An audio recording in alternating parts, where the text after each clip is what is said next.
What's good, everybody? If you've been renting for 5 years or more, you might have paid over $100,000 towards somebody else's wealth, and you don't own a single brick. I ain't saying that to be cruel. I'm just telling you that's what it is. And before your comments go crazy, like, y'all know what you're thinking, right? Maintenance, market crash, flexibility. I'm answering all that today. Okay, let's break that down for point by point. All right. So the first point I want to break down with you guys is that rent is 100% expense. All right, you're not writing that off. Okay, I think they do give you some tax credit here and there, but the rent is just, it is what it is, right? It's money going towards someone else's pocket, so that you got to deal with the headache of owning the house, right? Um, but there's a lot of ups and downs with that. There's some pros and cons with it, right? Today we want to kind of touch on both points and just kind of tell you guys my perspective of it.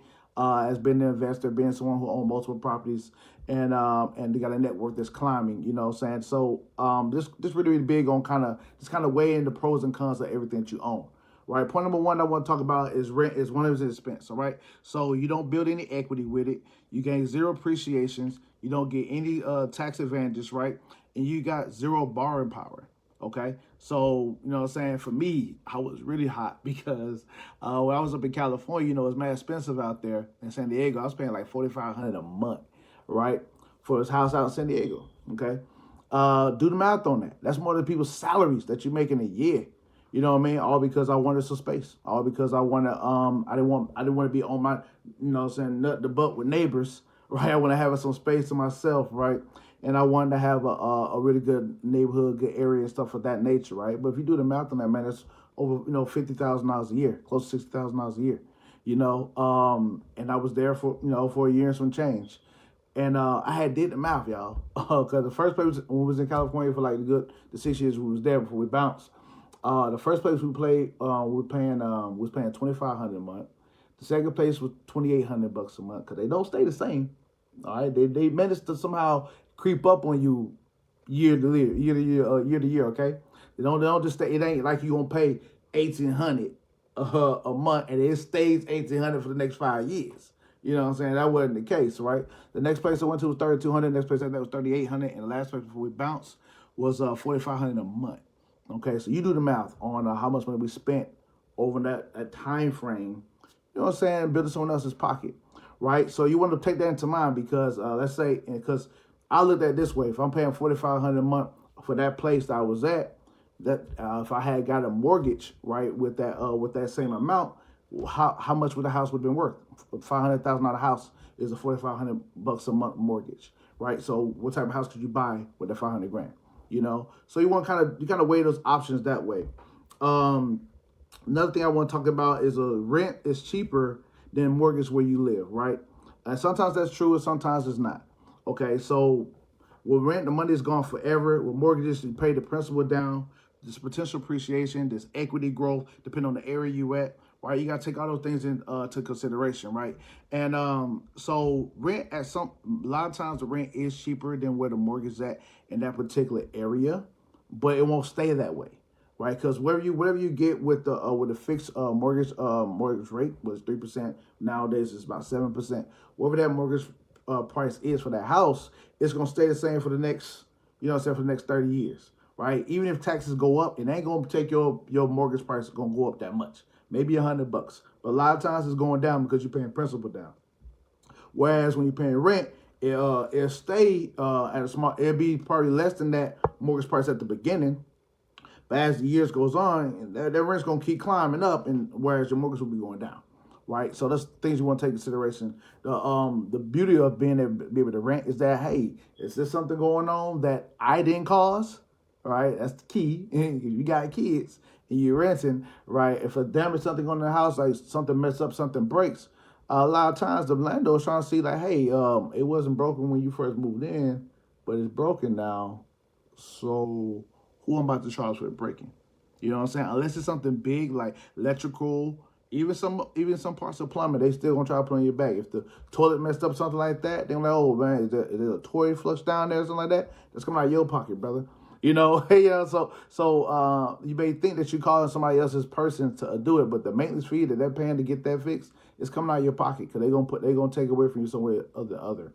At least that's been my experience. I don't know what you guys. If you got some great landlords who they'll cover the cost, even they'll cover the shattered glass, even though your kid broke it. If they're doing that, that's love. But a lot of times it's not the case. They come out of your pockets because you're the reason why I got broke, right?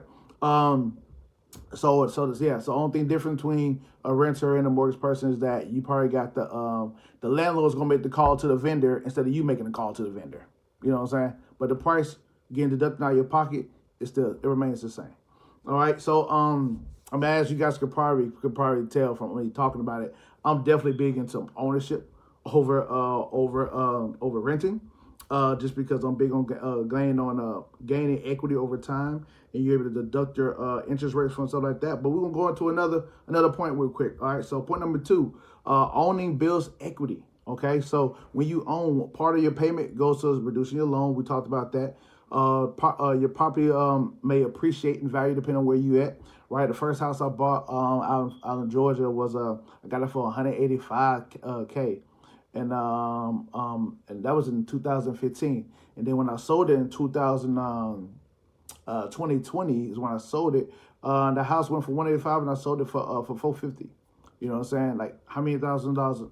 Over 300 grand in equity, right? That in value that I got in that property, right?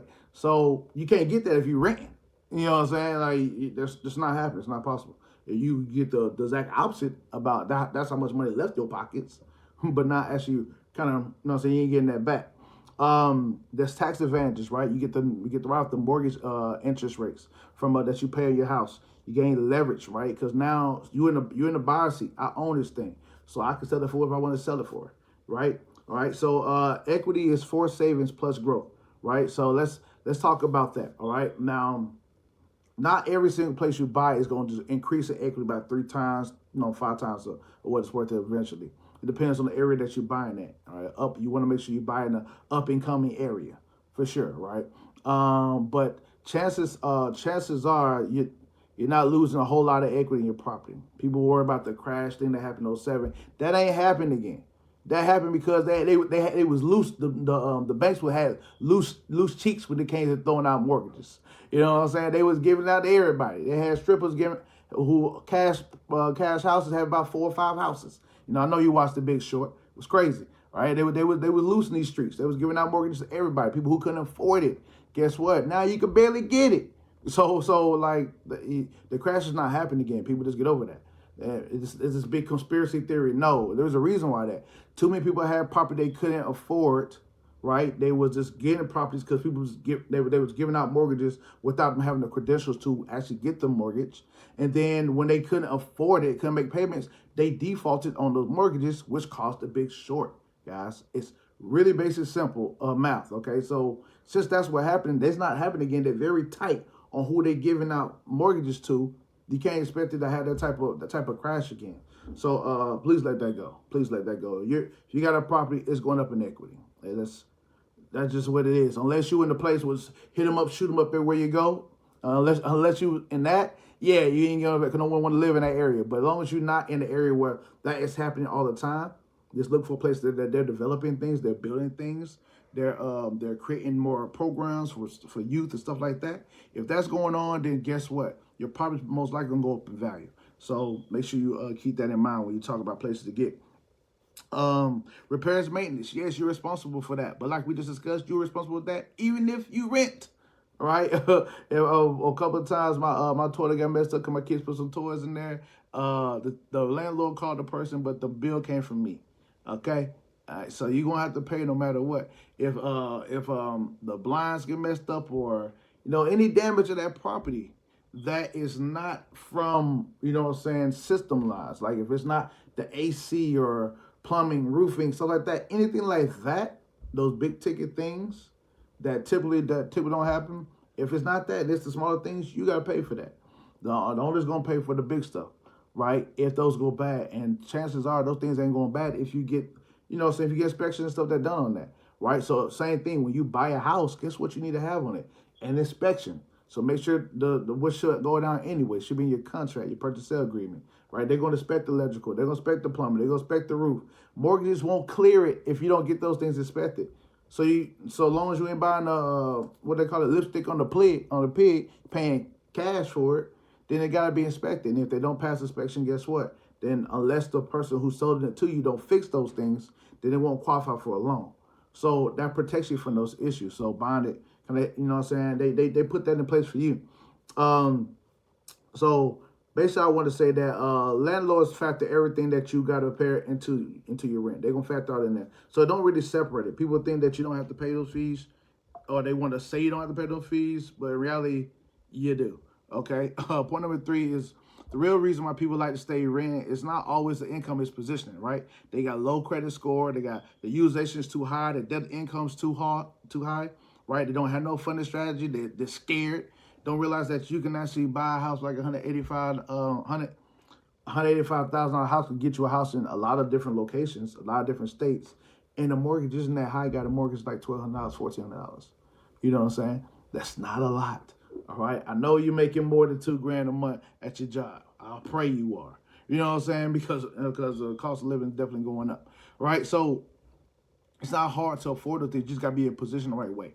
Okay. You just got to budget the right way. So if you tap in with Simms Legacy Investing, so we make sure you guys get in position, not just your credit, but also your strategy, debt, income. We have you tackle all those things to make sure you're in position so you can start purchase, so you start getting funded for yourself and acquire whatever you're trying to acquire. Right? That's the key, and that's the goal of having a great mentor and a great coach in your life, is that so you're gonna get the things that you're looking to strive for. It's not hard to own, guys. You just gotta put yourself in the right position.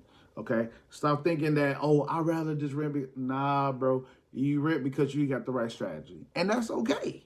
Right? Go find out what the right strategy is. Position yourself, and then go purchase. Right? You need to stop being the side where you're always losing. You know what I'm saying? Ownership is the only way that you're going to actually start actually acquiring wealth. Okay? If you don't produce a service or produce a product or have ownership of something to serve to someone else, guess what? That means you're always taking. You're always consuming. And if you're consuming, then that means your pockets is going lower and lower and lower. And the only way to replenish it, to get it bigger, is by working your tail off again to have it go up. Whereas if you flip the script and now you on the producing side, you have a property, you're producing an asset, something that can provide a service to somebody, a house for someone else to stay in. Now they can start paying you rent. And guess what? Now you're accumulating cash flow. Now you're accumulating more money inside your pocket outside of what you do for work. So you got to look into those things. Now, owning a house is a liability. Let's not lie about that. Owning a house is a liability. If you live in it, okay? If you live in it, it's a liability. If you choose to never sell it, you know what I'm saying, but you're living in it, it's a liability. But at the same time, that's an expense that you're going to have no matter what. You're going to live somewhere. So rather be a place that you own, so you can take advantage of the equity that the house gets as it accumulates over time, based off of development that's going on around you. Your house going to be worth more. You could tap into that equity to go purchase other assets. It's going to bring you more money. That's the way to do it, to make it an asset. But if you're not using it, if you're not leveraging the equity to purchase anything else that's going to bring you more money, then it's a liability. Okay. So just want to hope that kind of brings some more perspective for you guys when it comes to between you want to rent or if you want to own. My personal opinion, you're better off owning. Okay. You need to own something, producing something that you can now use as leverage to acquire funds for someone else from standing there. Whether then you just you paying pennies, so you think you're paying pennies, right? But that person could increase the rent at any point in time, and now your pennies is now moved up to dollars that you're paying. You know what I'm saying? So you just got you want to be in full control of your life, whether that's in really any area, whether it's your mental, your budgeting for sure, and all your financial situations you got going on. So tap in with Simms Legacy Investing. We help you guys get positioned correctly so you can make your own purchase. And we'll talk to you guys soon. Make sure to like, follow, and subscribe.